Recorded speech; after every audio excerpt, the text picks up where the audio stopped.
Müslümanlar her yerde, bütün hemen hemen İslam ülkelerinde, il ve ilçelerimize, hatta Avrupa'nın birçok yerinde bu karara tepkilerini ortaya koydular.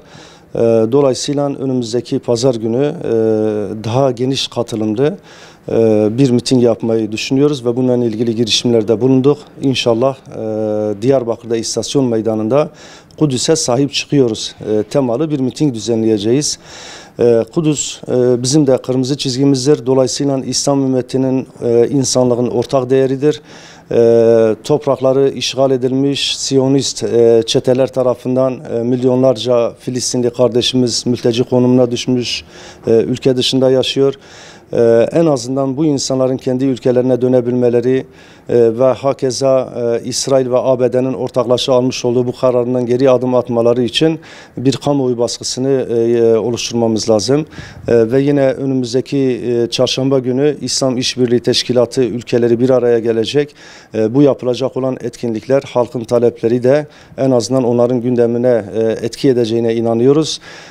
İslam İşbirliği Teşkilatı'nın en azından Siyonist çetelerle ve ABD ile kendi ilişkilerini, siyasi, askeri ve kültürel bütün ilişkilerini tekrar gözden geçirip etkili adım atmalarını bekliyoruz. Bizler siyasi partiler olarak halkımızın iradesine uygun bir şekilde adım atıyoruz. Elimizden gelen ne varsa yapıyoruz ve yapmaya devam edeceğiz. Ama iş sadece bizimle de bitmiyor.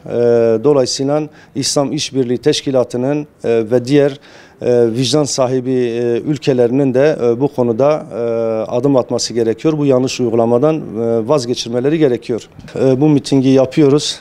Tabii ki bölgemizdeki sivil toplum kuruluşlarını da ziyaret edip davet edeceğiz.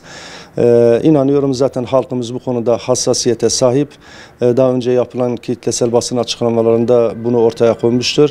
Bu mitinge de istenilen düzeyde bir coşkulu bir şekilde Kudüs'e nasıl sahip çıkacağını meydanlara akarak ve haykırarak getireceğine inanıyorum.